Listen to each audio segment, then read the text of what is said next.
Good afternoon, everybody, and welcome to the Community IT Innovators webinar series.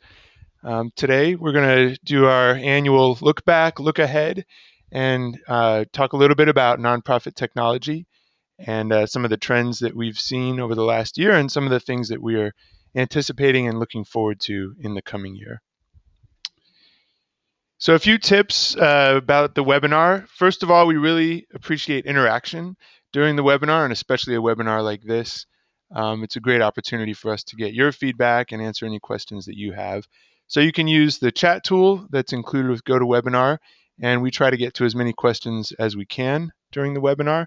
We're also going to be following and tweeting out this webinar in our Twitter account, Community IT. And my co-presenter is going to be tweeting as well, so feel free to interact with us there.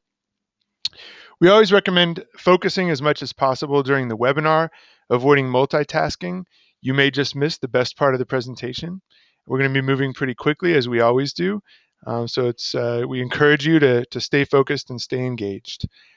Finally, if for whatever reason you can't, or you're unable to stay with us for the entire duration of the webinar, we do make the PowerPoint slides and the recording available afterwards on our SlideShare channel and our YouTube channel. And you can get all of our previous slides and recordings at our website, and I've included the link down here at the bottom, communityit.com, connect with us/webinars. Easily to navigate to from our homepage as well. A little bit about Community IT. Our skilled and certified team of IT professionals serves the greater Washington nonprofit community. We love to help organizations of all sizes and capacities advance their mission through the effective use of technology. We're a staff of about 30 IT professionals. We've worked with over 900 nonprofits in the last 20 years. We're committed to the nonprofit sector and to the missions of the organizations we support. Our approach is both strategic and collaborative. My name is Johan Hammerstrom. I'm the president of Community IT. Happy to be with you here this afternoon, and I'm joined by our Chief Technology Officer, Matt Eshelman. Good afternoon, Matt. Hey, glad to be here today. Looking forward to this one. Yeah, this is always one of our favorite webinars of the year. So let's just jump right into it. This is kind of the broad agenda that we've laid out for the webinar today. Some of the major topics and areas that we want to talk about in terms of trends, things that have been happening, what happened, what were some of the highlights or lowlights, as it were, in some cases in 2014, and what are the things that we're looking forward to, some of the trends that we anticipate coming in 2015. We're going to talk first about security. 2014 was kind of a banner year, and not in a good way, for IT security. And a lot of IT leading sort of thinkers in the IT industry kind of look at 2014 as sort of a tipping point potentially in how we think about security. So we want to get into that a little bit more. We're going to focus a little bit on three of the most popular information systems or platforms that most nonprofits use. That would be email and files, which are, as you'll see, kind of connected in a very deep way. We'll talk briefly about CRM. And then we're going to talk about mobile. Mobile continues to be, a trend-setting technology and one that continues to have a huge impact on how nonprofit organizations work. And then finally, we want to wrap up talking about the cloud. It's really, it's so common and ubiquitous now that I don't think it even is appropriate to talk about cloud as a trend. It's a reality of IT. And certainly mobile and cloud affect all of these other issues as well, security, email files, and CRM. But let's start with security. So 2014 will probably go down, at least in this decade, as kind of a record year for breaches. At least let's hope that 2014 is seen as the record year for breaches and that 2015 isn't so bad that we forget about all of the things that happened in 2014. And actually, the year started with a security breach that happened in 2013, but was announced in 2014, and that was the Target breach. And Matt, do you want to tell us a little bit more about that? Yeah, I mean the Target breach, and then the Home Depot breach kind of following on, were focused around getting credit card numbers. So I think in the Target breach, there were about 40 million credit card numbers that were compromised as part of that event, and then Home Depot had over about 56 million credit card numbers. So I myself had a shopped at Target and got a new credit card as a result of that. Target was I think very interesting in that the attack vector in the through the organization was actually um, through a vendor. I think the HVAC vendor, had administrative credentials in the network, and through that, the attackers were able to get through, compromise all the point of sales systems, and effectively skim the credit card numbers off the point of sale systems. I think the real kind of kicker, or that made Target look especially bad in this security breach, is that they had actually implemented a fairly sophisticated sandboxing perimeter security system from a vendor called FireEye, and had it in place, before the attack. The system actually identified the suspicious traffic on the network, and was kind of making alerts,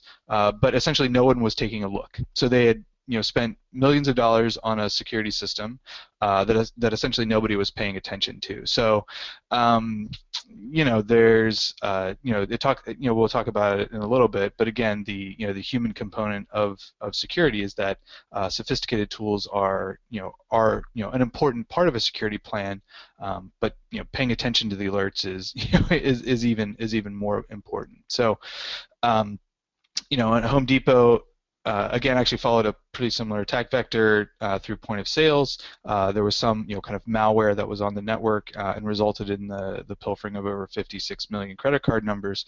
And it was really kind of another instance where the internal security folks were saying, we need more resources, we need to pay attention to these things, and that advice wasn't followed, and the result was more credit card numbers that were lost. Hmm. So that was the beginning of the year, and then many of you may remember the celebrity iCloud hack that happened kind of towards the middle of the year, towards the end of the summer, and basically it was kind of a network, it turned out, of hackers that were able to get into the iCloud accounts of a number of celebrities and download compromising pictures. And it was unclear in the beginning, whether this was done as an attempt at blackmail. But once the pictures got out, there were a group of hackers who were, trying to sell them essentially in on different sort of gray market forums, and then eventually they just sort of all started getting leaked. And this was an interesting case because it looked like the issue was sort of a variety of different bad actors at work. Um, there were people who maybe knew the celebrities who provided important information. I believe in one case, someone simply called Apple and had them change the password, and so it was a combination of sort of social attack, and then as well as sort of a lack of encryption and security on the iCloud site, as well as a lack of basic security precautions being taken by people who were using the phones. And I think one of the things that hack revealed is that out of the box, a lot of technology is not necessarily as secure as it could be, and that even the average end user needs to be mindful of what's happening with their data and their information. So that was an important one. You're probably all familiar with the Sony Pictures hack. That is one in which an enormous amount of data was stolen from Sony Pictures and then released sort of slowly over time. I think at one point, the FBI and the CIA and the State Department announced that they believed North Korea was behind the attack. At a later date, it was um, said that a group called, I think, the Lizard Gang, which was a hacker group, had been behind the attack. And basically, they retrieved an enormous amount of compromising and embarrassing information from Sony Pictures, and used that to basically halt the widespread theatrical release of the movie The Interview, and then continued to kind of try to sort of publicly blackmail Sony Pictures into not doing certain things at the risk of releasing compromising information such as executive salaries, confidential conversations that had happened about movies and movie stars, and so forth. And that's still under investigation, but there's a lot of security professionals believe that that was also an inside job, in that there's just so much data stolen that an outside hacker acting, without any knowledge of how the network was set up would have a hard time getting all of that information. Yeah.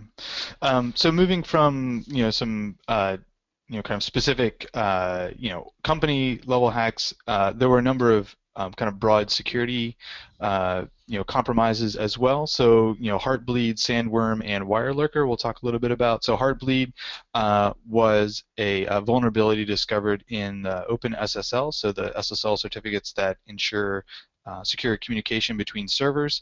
I think that's shown a light on our kind of the vulnerability of the links that we use to to communicate securely, and I think it also highlighted some of the weaknesses in the these open source technologies that really provide a foundation for security on the internet, but aren't that well kind of supported or funded, and the issue was resolved rather quickly, but it left a lot of organizations vulnerable in terms of their SSL being able to be broken. So that was a new security risk that we saw in the last year.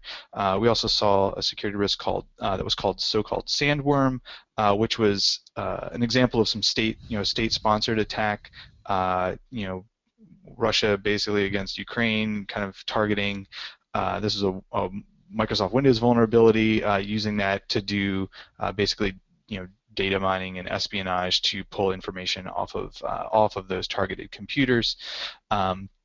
Focus attack, and then we actually saw, while not maybe a very real or I guess meaningful or widespread attack, there was one of the first attacks against iOS and OS X with WireLurker, where through some compromised SSL certificates, some murky app sites, iOS or Mac, OS 10, computers could be compromised as well. So Apple pulled the SSL certificate and kind of addressed that issue, but it did represent kind of the first new attack vector into what had been up until now considered a a very secure platform.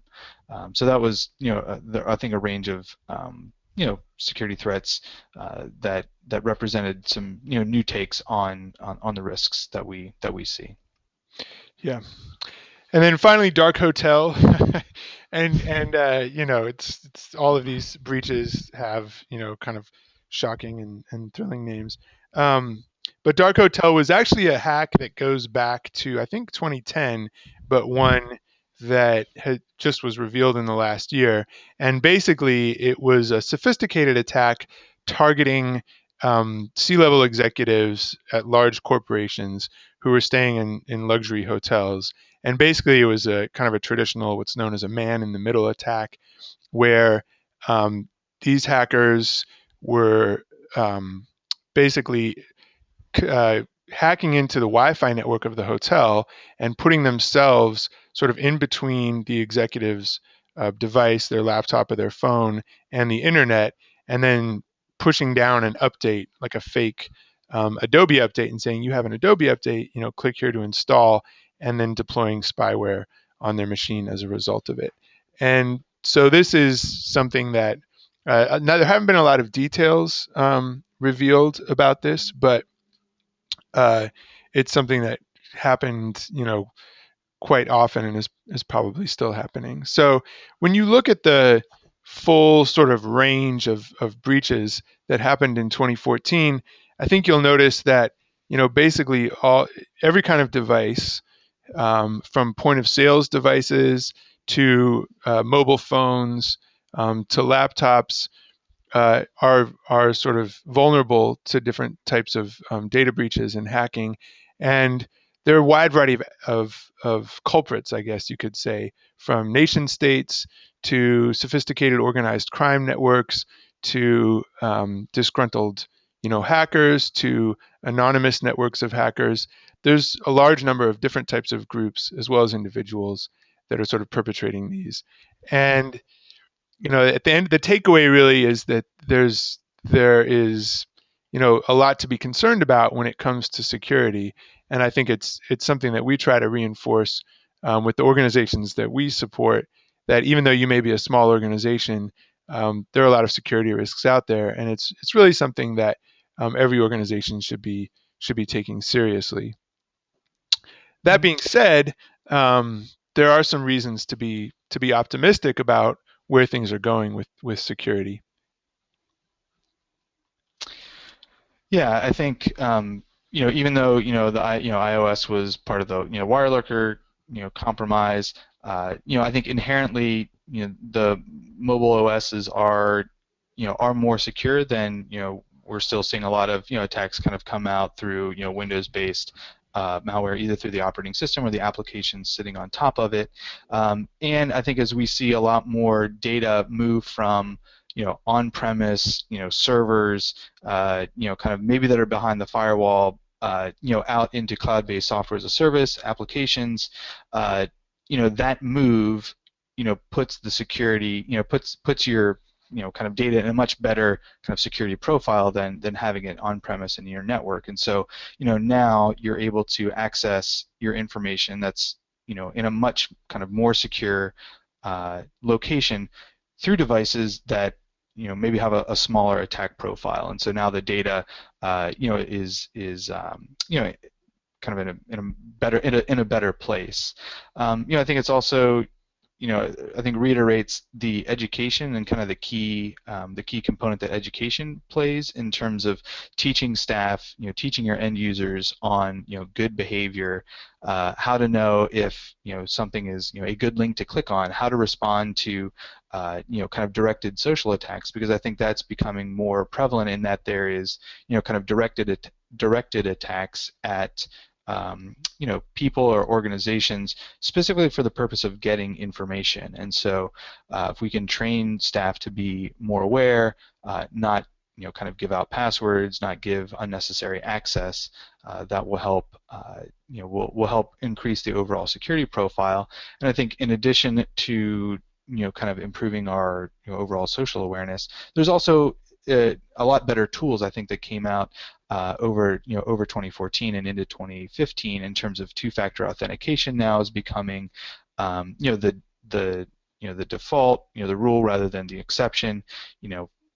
Fancy biometric things. I mean, you can unlock your phone with your face, and better monitoring as well in terms of keeping tabs on all these things. In a number of cases, the technology was in place to detect the attack, but the eyes weren't there to see it and respond to it. So improved, I think that's the trend that we're seeing in this year, is that hey, there's lots of great technology that can provide notifications and analytics.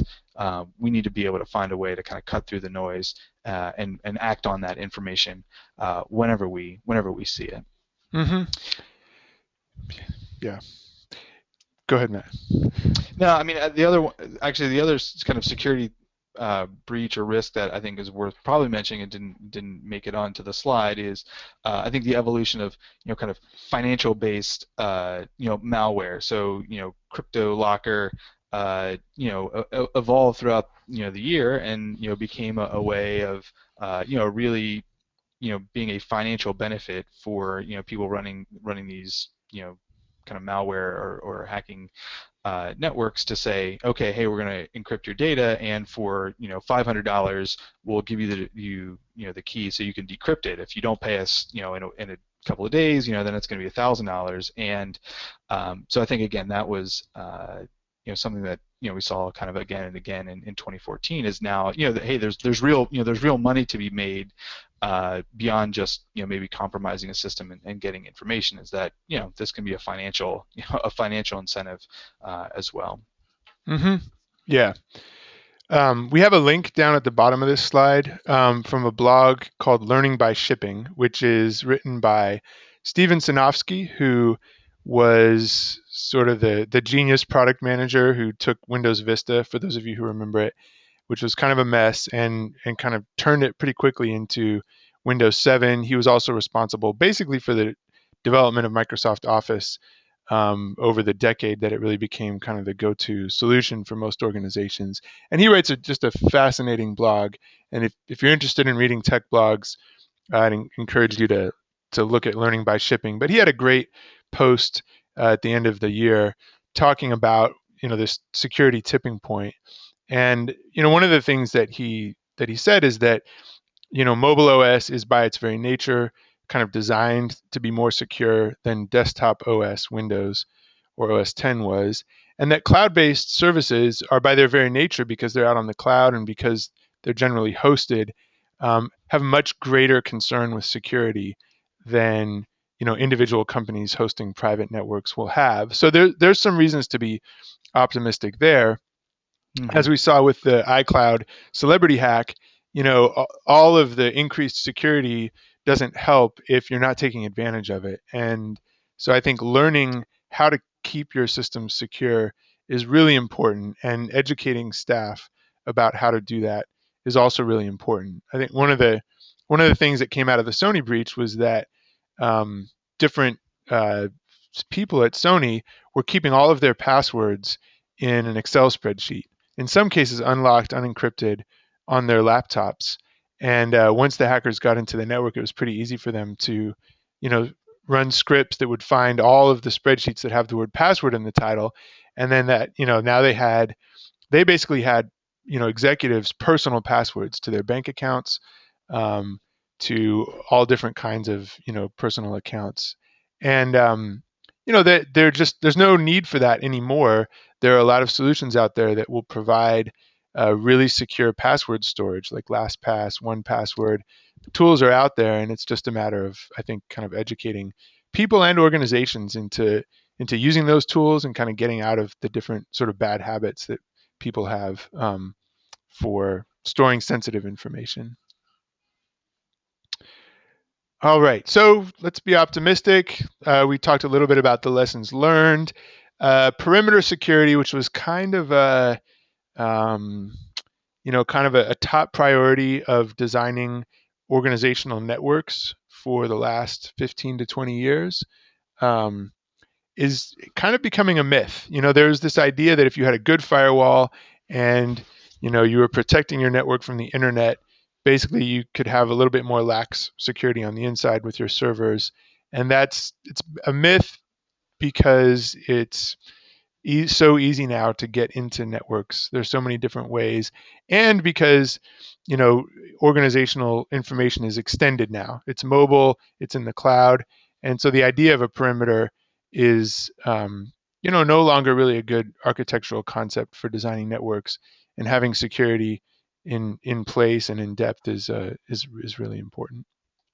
Yeah, and I would say so. FireEye, the vendor that actually Target had, and they actually published a report called I think the FireEye Real World Assessment about security being the Maginot Line. That was kind of France's famous failed attempt after World War I to kind of prevent the invasion, protect themselves from Germany, and kind of in the evolution of war, building a big static perimeter security, that it just got overrun, and so perimeter security is kind of in that similar.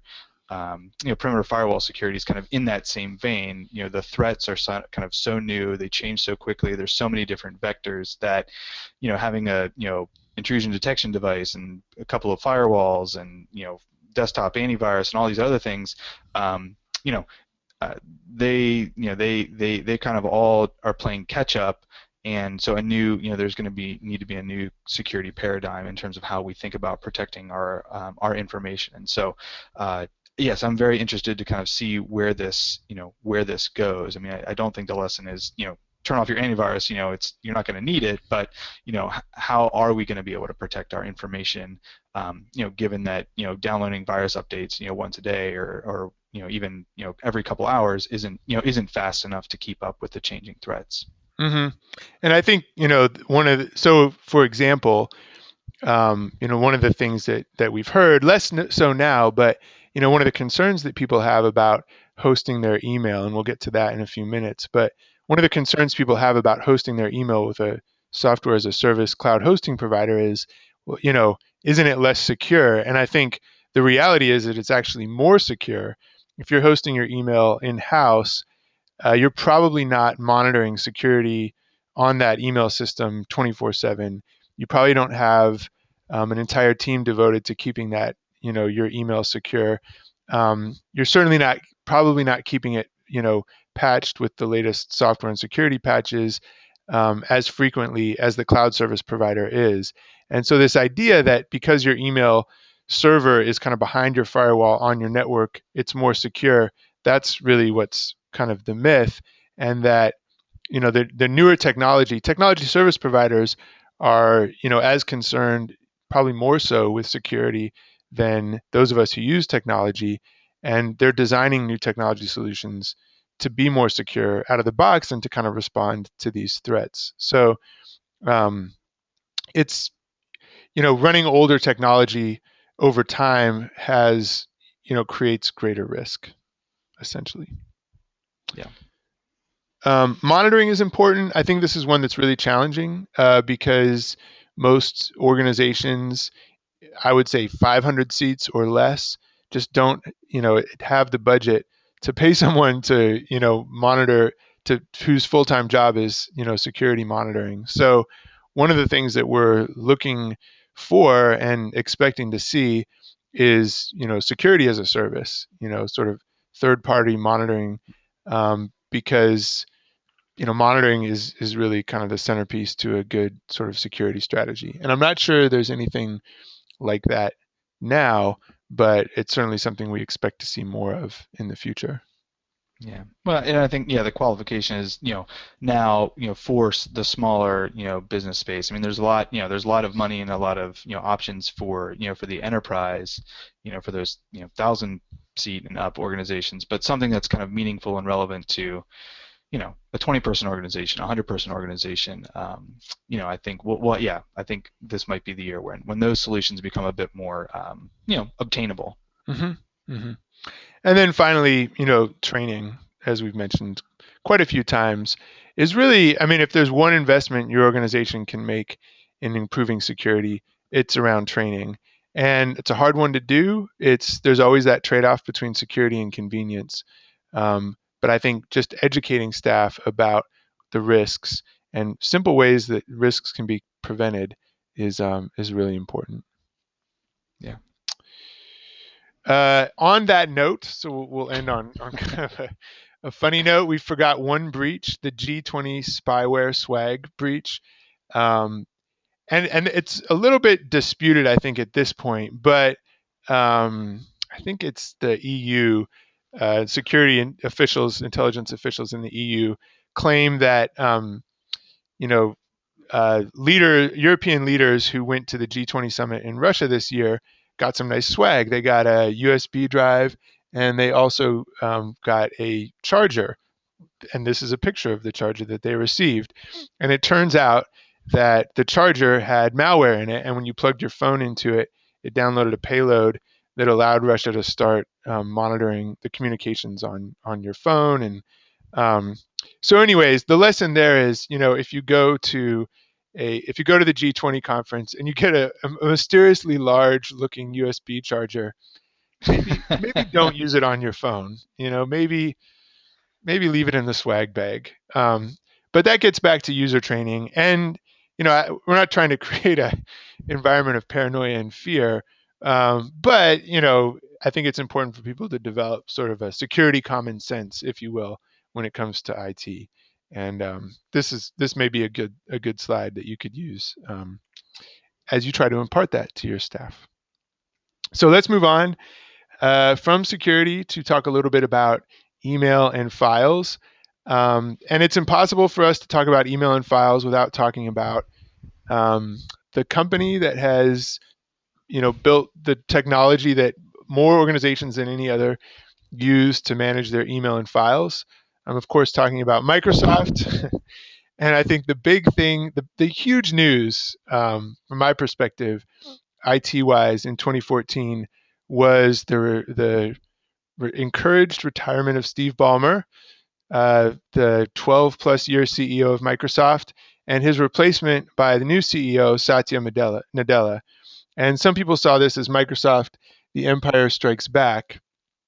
But others saw it as Return of the Jedi, that 2014 is really the year when Microsoft kind of got its groove back and went from being sort of a has-been IT company living in the past to one that's really focused on the future. So um, let's talk. I think this is important. Microsoft is such a big player in the IT space. I'm sure almost everyone listening on this webinar is or has used Microsoft technology at one point in time.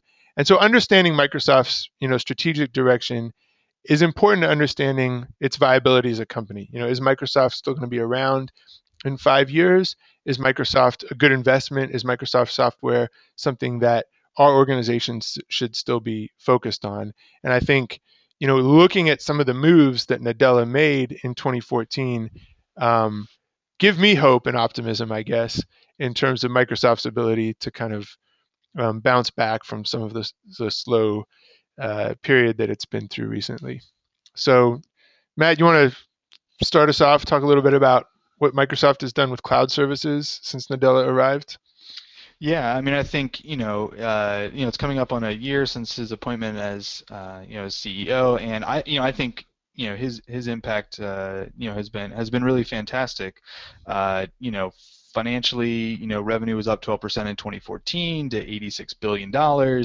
And he's really put them on a path, I think, to switch from being a software company to being, a services company with a sprinkling of hardware. I think they keep trying to make runs at that. And if you were watching the Windows 10 event yesterday, I mean, I've never seen so many people excited about, holograms. I mean, it's just like, you know, there's, there's just something. I mean, when's the last time Microsoft, launched something that had, I don't know, people so excited? I mean, like Minecraft and holograms is, I mean, it's basically all that, kind of all the tech press is talking about. But I think it really does, show how, Microsoft is bringing some, energy and excitement, around technology. And it's mobile first, it's cloud first. That's kind of the acronym and mantra that we keep hearing.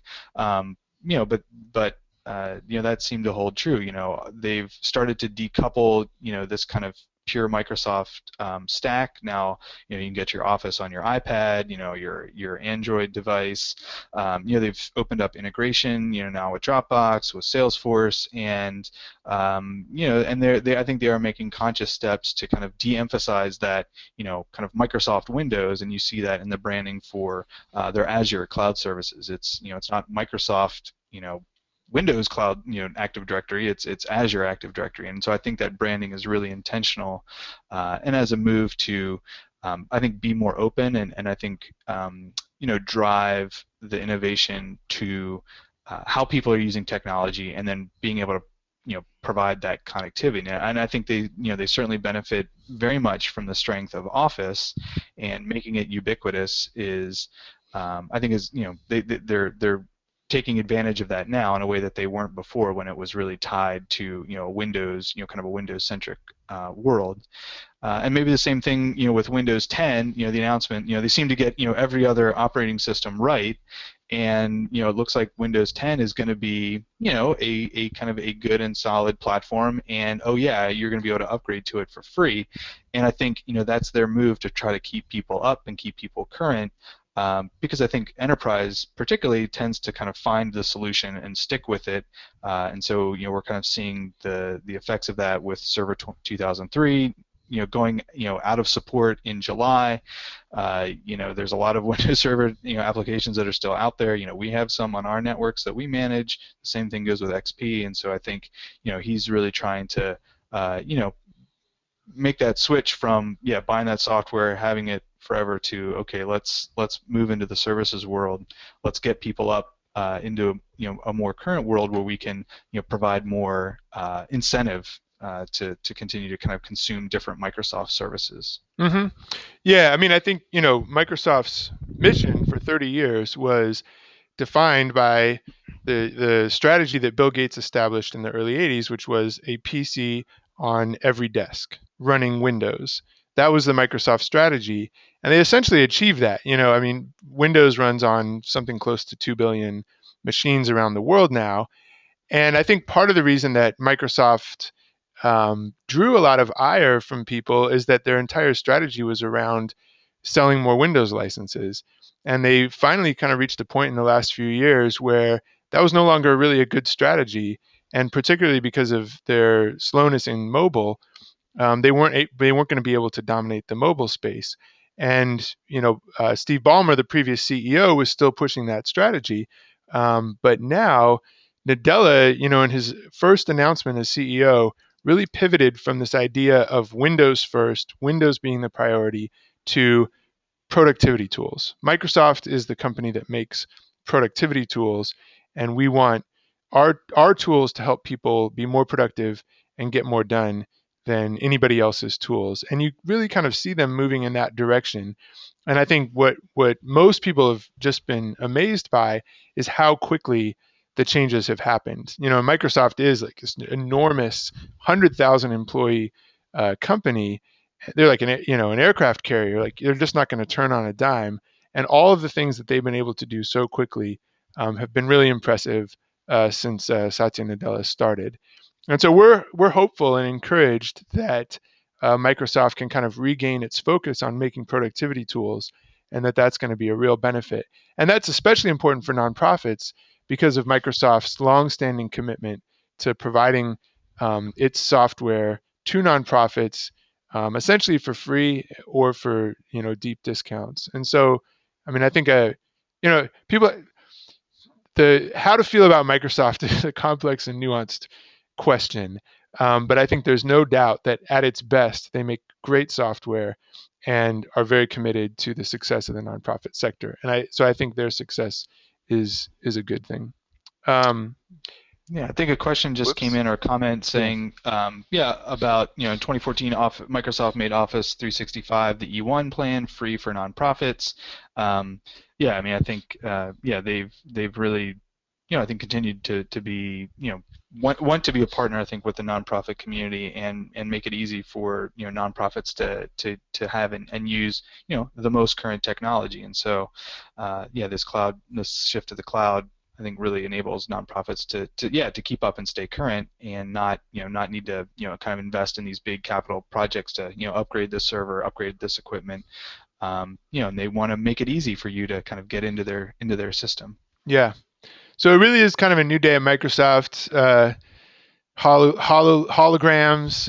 I mean, I think these three bullet points in our mind kind of represent the sort of near term and long term direction we see Microsoft taking and some of the things to be excited about. So yeah, like Matt said, Windows 10 is coming out. That's exciting. I know a lot of you have been sitting on your old Windows 7 machines and just like, I really need to upgrade this machine, but I can't, I'm just not going to do Windows 8. Like I don't have the patience for it. My staff doesn't have the patience for it. Our staff have been reviewing the technical preview of Windows 10. We had a couple blog posts about it earlier this month, and we're excited by it. I mean, I think it's a return to sort of the straightforward interface of Windows 7, and the fact that they're making it free really does, indicate kind of their move away from relying on Windows as a revenue generator. They acquired Minecraft this year. Who knows where that's going to go, but it's exciting. And of course, holograms. You see Microsoft having a lot more fun than it's had in a long time, and that's all. That's all good. So, what does this mean for email? Our almost universal recommendation at this point is that email is most reliable, most secure, in a cloud hosted environment. And that generally means Office 365 or Google Apps. There may be some cases, that's not a universal recommendation. There may be cases where on premise still makes sense.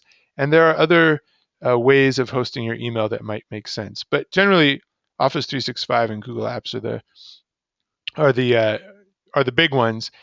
I want to share with you a really interesting graph from Okta, or I always pronounce the name wrong. Matt, maybe you should just present this.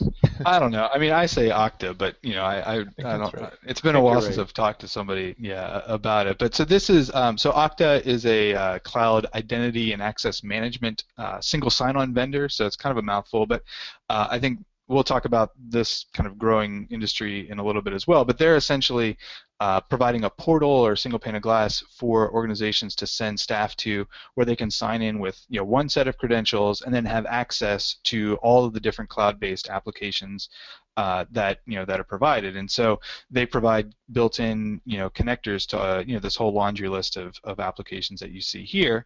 They were started by some Salesforce folks, so it's no surprise that Salesforce is kind of number one in their rank of integrations. But Office 365 over the past year has gone from the fourth place into the second place integration, and you see Google Apps going down a little bit. You know, their integration, it's the second most popular integration. I think the next slide is really impressive, just to see kind of just at the rate at which it has grown. So maybe they didn't kind of officially start doing the integrations until I don't know, February of last year, and it's just rocketed into second place, surpassing Google Apps, surpassing Box, and trailing Salesforce. But I think it does kind of demonstrate just kind of how quickly I think Microsoft has been able to make Office 365 like a really valuable tool and compelling offering for big enterprises to go to. And I think as we see it in the nonprofit world, we're certainly probably 3 or 4 years ago, we were doing maybe kind of 50-50, hosted Exchange or Google Apps, and I think now we are still doing some Google Apps deployments, and I think it can be a really good fit for certain organizations. But the overwhelming majority is going to Office 365. I think primarily on the strength and the familiarity of Office and the strength of Exchange, and it's a really powerful tool. Hmm. Yeah, I mean, I think we've, the big one of the big factors is just the user interface is so familiar. People are used to Outlook, and I also think there may be just some inherent. I don't want to say that Outlook allows or enables greater productivity than Google's email interface. But I think for a lot of organizations who are used to using Outlook, um, they find that their staff are more productive using that. And Office 365 is kind of the natural cloud-based host for Outlook with email. So we expect that this sort of trend line will continue, and they'll probably reach a point in 2015 where Office 365 is the number one um, integration on Okta, and that the usage of Office 365 will continue to become kind of more ubiquitous. So what does that mean for files? And those of you who've attended our webinars in the past know that I think every probably 6 months or so we do a webinar on cloud-based file sharing. And so we just wanted to kind of share with you sort of what we see as the top options for cloud-based file hosting at this point. Um, Nothing really, I mean, there's no earth-shattering revelations here.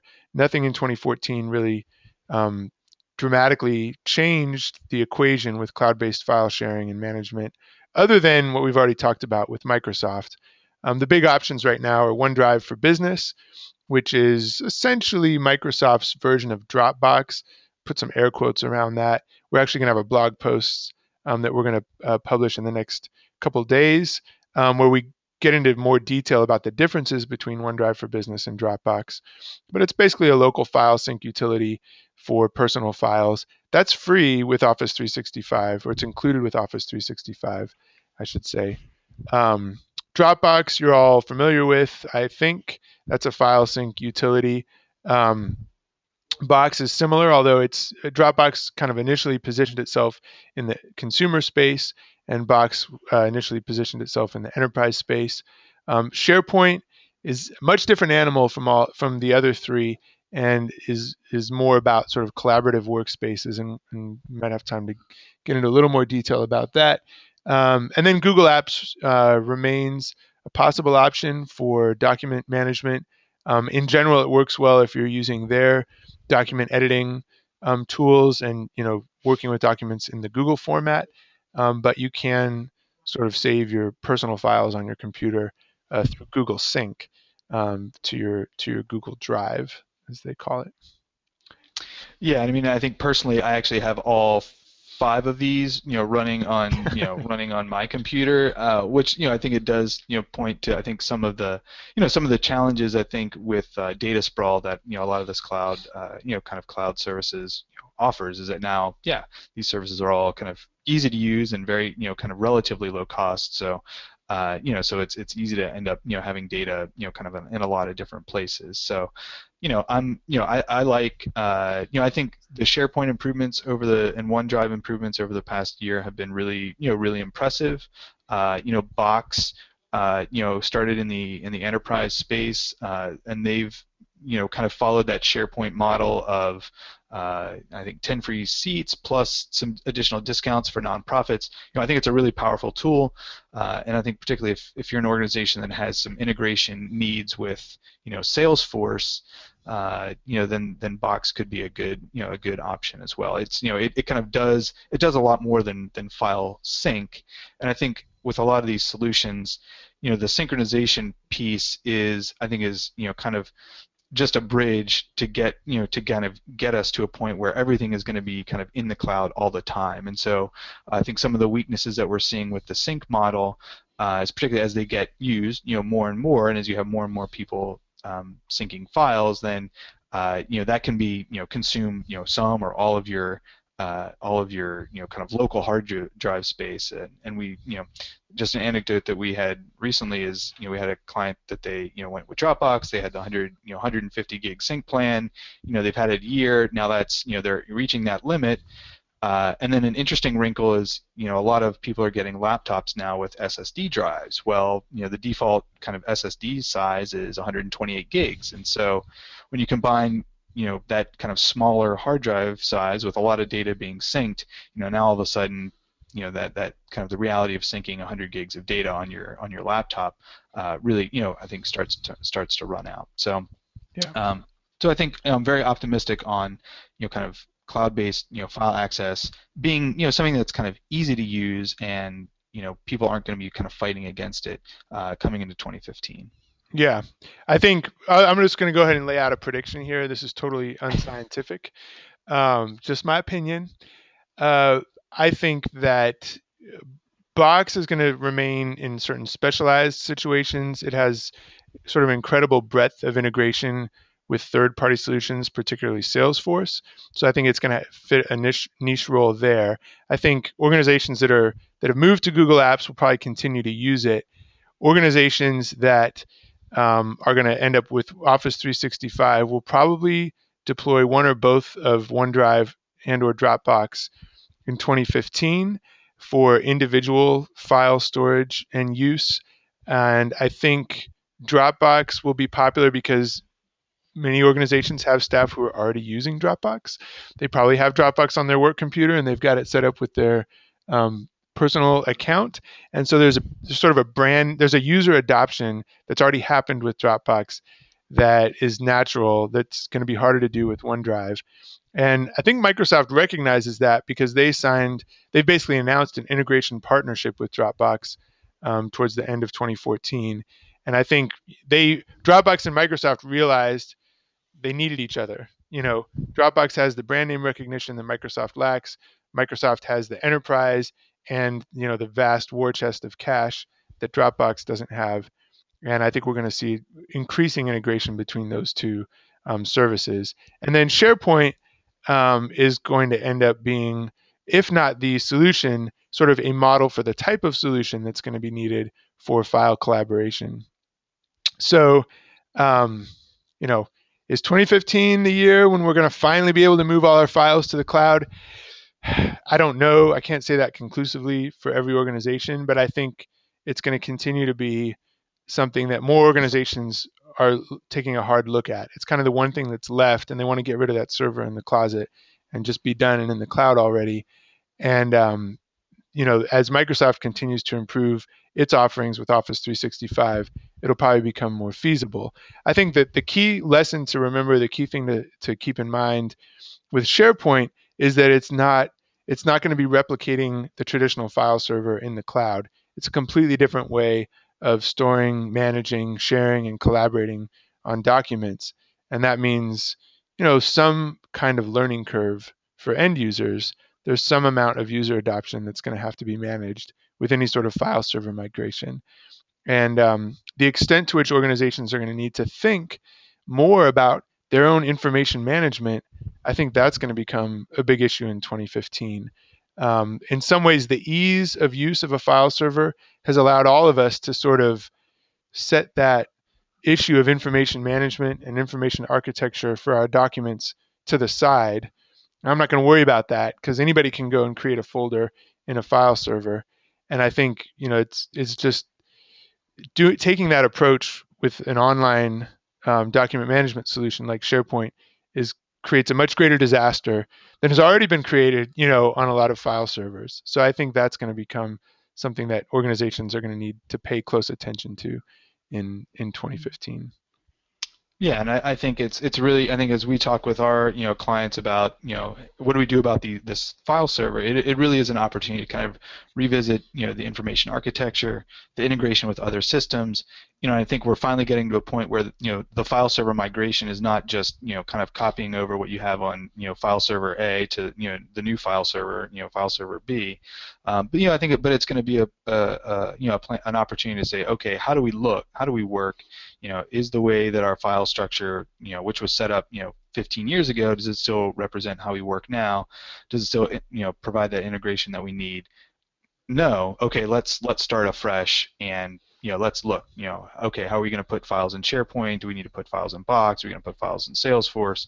Are there other tools that are going to replace it? So, and again, integration and kind of data availability become the name of the game as opposed to kind of just we need a big chunk of storage to park all this data that we've been carrying along with us for the life of the organization. Yeah. No, I mean the file server is that closet, that attic, that basement that no one wants to go in, and it may be time to finally kind of deal with it, clean it out. So I predict a big year for files, file management, document management. Moving on to look at CRMs, we're running out of time, which is okay because we actually have a whole nother webinar where we kind of talked about the two big forces in the CRM space, Razor's Edge and Salesforce.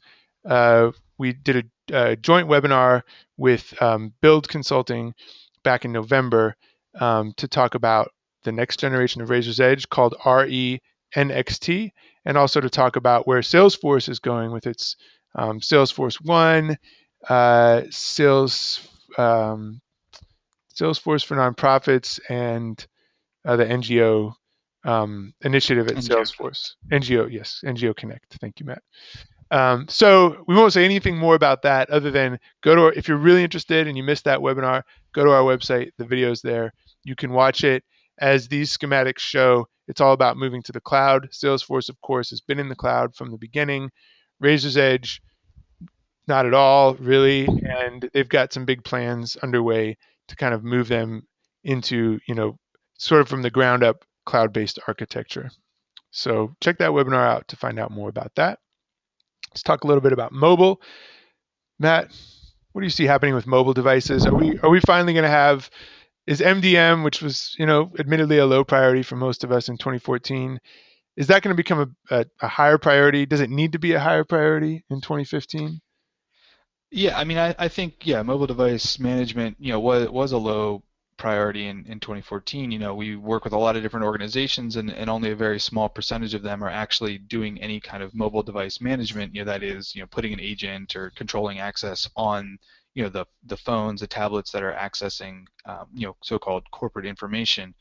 I think that being said, I think the pendulum I think is starting to swing back a little bit. I think partially, in response to some of the security concerns. I think also because, with a lot more tools being available on mobile devices now, it's not just email that you're going to be able to get on your phone, and so I think organizations are starting to pay a bit more attention to kind of how all those mobile devices are being used. And I think the tools are getting better. Last year at the N10 conference here in DC, I think that was the first year that I noticed a mobile device management vendor there. That was AirWatch.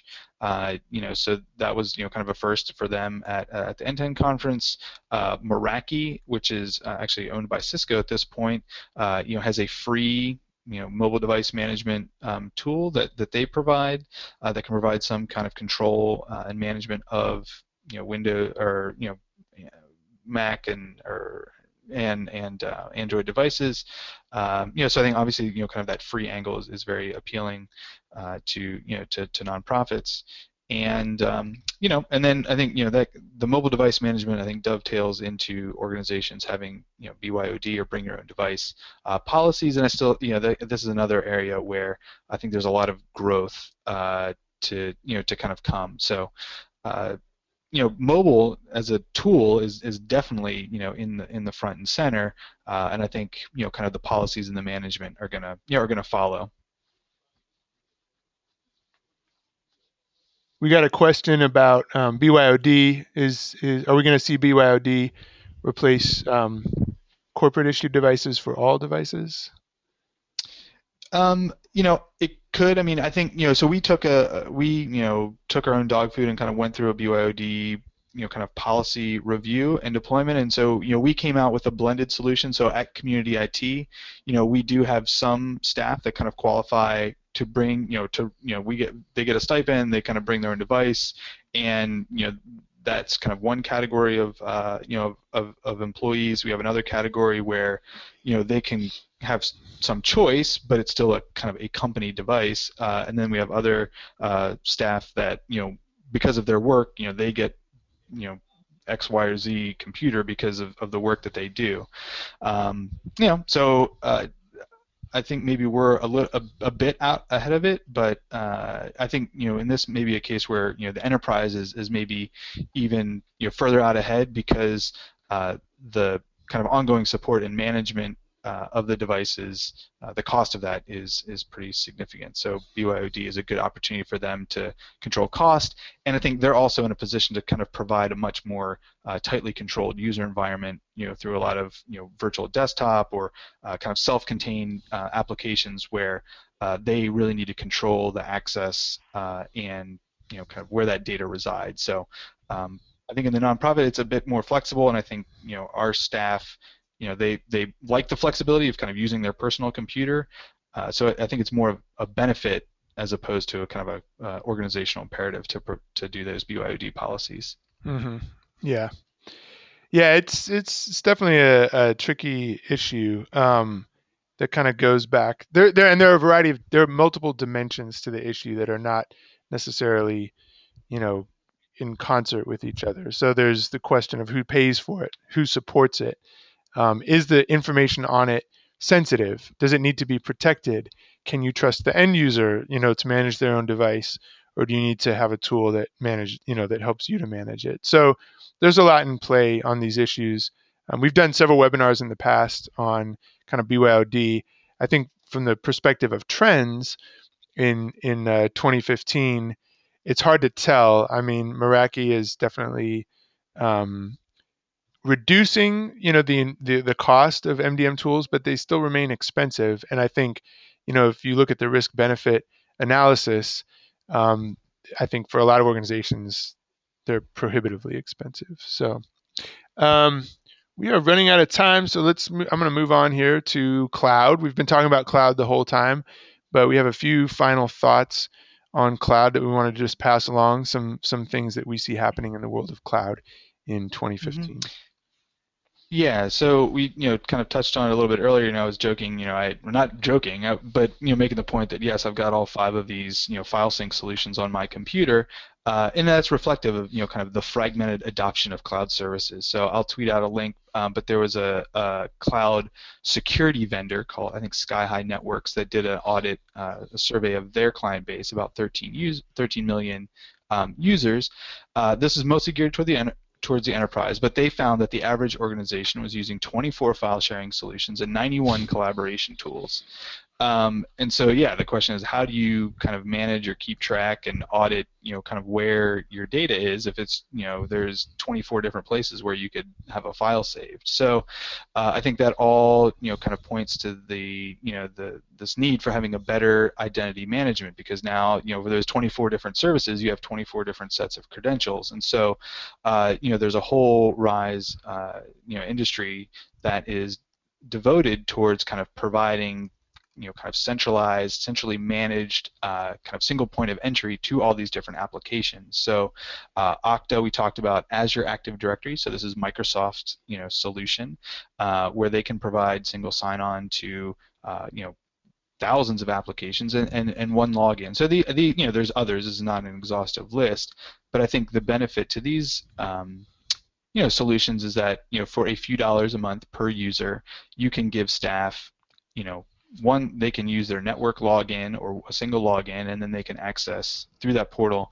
their, Office 365, applications, their, you know, Box files, their Salesforce data, their, log me in information, their go to meeting. So and it gives you a way to kind of control and manage and just audit the access. And so I think for large organizations, there's a real benefit to, say, oh, well, we purchased, 50 licenses of Salesforce and only 30 are being used. Okay, so we can pull those back. And I think it really helps, again, with, kind of automated provisioning and deprovisioning of staff. But even if you're not that big, I think just having, kind of reducing the number of passwords from, your password to your computer, to your email, to Salesforce, to Razor's Edge, to maybe just, the passwords for all of that stuff being in this portal, I think is really going to be a big, productivity enhancer, and I think it's going to improve security a lot, because you'll be able to go and have a bit tighter control, maybe introduce that two-factor authentication through a phone app, and really tighten things up quite a bit. Yeah, absolutely. Yeah, it's exciting. I mean, what this really points to kind of all of the architectural changes that are happening as we continue to move away from sort of on-premise local area networks to cloud-based and mobile-based networks. And these are the kinds of solutions that are going to be necessary um, to make that, a positive experience, to make it a secure experience. So we're going to look closely at these in the coming year. I haven't quite matured yet. Certainly not for small to medium-sized nonprofit use, but it may happen in 2015. Um, so for those of you who are charged with being responsible for IT, you may be the IT department, the manager, the CIO, the accidental techie. Um, your focus over the last 10, 15 years has probably been on, keeping the servers and the closet running, fixing printer issues, you know, basically sort of network infrastructure. And I think as the network infrastructure moves out into the cloud and onto mobile devices, the focus is going to shift from the underlying infrastructure to the information systems that are running on it, and how those systems can be used to help make the organization, more um, to help it achieve its mission, in a more effective way. Yeah, I mean, I think it really is the change. We run kind of a monthly CIO roundtable with the IT leaders for the clients that we work with. In the conversation in those meetings, while it is some degree of, okay, day to day, we got to get replace these computers, or these are the support issues we have. The bulk of the conversation is around effective use of systems. How are we deploying these new databases, how are we doing training, how we, kind of data warehouse implementation is certainly a trend that we saw, kind of really take off in 2014. And I think as we move into 2015, there's a lot of those kind of projects in the works where, the focus of the IT, kind of director or, VP of technology is moving, well beyond, kind of the nuts and bolts server infrastructure file access into, really having organizations use their technology effectively and take advantage of these data systems that are, very powerful and you know, uh, can really provide a lot of great information and insight and help the organization, become a lot more efficient and effective at what they do. Yeah. Yep. All right, we're about 5 minutes over, and we definitely appreciate those of you who've been able to stick around. We still have a couple of questions, and uh, we always run over a little bit, and then we always stick around for another 5 to 10 minutes to answer questions. So we'll get to the questions in a second. Before we do, just wanted to um, talk about the next webinar. So OneDrive versus Dropbox. Here we go. I mean, it's 2015. We're going to dive right into it on Thursday, February 19th. Um, it's not going to be a smackdown. It's going to be, maybe they're both good solutions, but we're going to investigate what makes each one unique, what might make them a good solution for your organization, for other nonprofit organizations. We're going to focus on OneDrive for business and Dropbox for business. So please join us Thursday, February 19th at 4 o'clock. Please register ahead of time. If for whatever reason you can't make it, we will email you the link to the slides and the video. And after the webinar, you can connect with us on Twitter at Community IT. We have a Google Plus page, Community IT Innovators. We're on Facebook, Community IT Innovators. We're even on LinkedIn, also Community IT Innovators.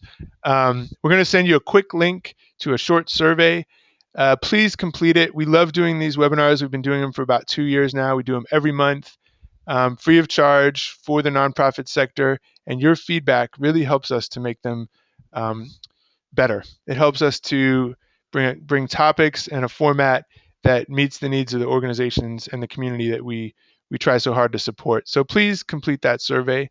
And like I said earlier, we will email the slides and recording to you. And if you have time to stick around for a few more minutes, Matt, do you have a few minutes? We can run through some of these Yeah, questions. I do. There were some questions that I wanted to go back and pick up. Yeah. So one of the questions was around just addressing bandwidth and kind of how that impacts the need for or how that impacts your organization if you're looking at moving a lot of things to the cloud. I think here in DC, I think we're really lucky in that kind of fast, high quality bandwidth is relatively affordable, and so we we maybe take that for granted that it's easy to get a really fast internet connection to so that you can access all of those cloud resources without problems. But certainly your internet connectivity does become more important. I think so investing in that high quality bandwidth is going to be important for continuing to provide access. But I think it also offers you a lot of flexibility in terms of being able to access that data, not just from the office, but then also, could be, you can work from the coffee shop, you can work from your house, and still access that information. So, bandwidth is important. But I think our experience is that apart from initial migrations, where data is being synced, kind of to and from, email in the cloud, doesn't actually require that much more bandwidth than maintaining an email server, in your office. So, apart from initial synchronization, the actual amount of bandwidth consumed is actually not that significantly different. Yep. Um, all right. Let's see. There was a question earlier about hardware and how much does hardware need to be upgraded if we're moving out to the cloud. Do we need to keep that 3 to 5 year life cycle for workstations and servers? Yeah, I mean, I think I think that's a great question. I think we would still kind of look at that life cycle, um, for a number of other reasons in terms of kind of how long that technology is lasting. I think the need, the power that desktop computers have, really I think far outstrips anything any reasonable expectation or demands that are put on it. Um, and so a lot of that background processing, particularly I think in the database world, all of that, report generation, all of that is happening on the back end, and so your end user computer, maybe doesn't need to have quite as much horsepower because the report generation is all happening in the background. Um, so I think keeping that replacement cycle is still a good idea because it helps to ensure that the device is going to be up and available. And we still certainly see a lot of failures of equipment starting after year 3, 4. The number of failures of your laptop, hard drive, keyboard, whatever. That starts to happen more and more. And so having that habit of replacing the technology ensures that staff have kind of an effective tool to use to access the information kind of regardless of where it is. Hmm. And then, did we touch on the hard drive encryption? I don't think we got to that one. There was a question about hard drive encryption. Yeah, I did respond to it. Oh, So okay. again, encryption, I think, with security, obviously, encryption is, kind of a key component of security, and we are seeing some more organizations make that investment in, hard drive encryption technologies, particularly if you're dealing with, personally identifiable information. Um, and that's typically being done kind of out of the box with BitLocker, which is part of Windows, the Windows operating system. So yes, I think encryption I think is a good idea. I think the use case, and the implementation is still rather complicated. Hmm. Yeah.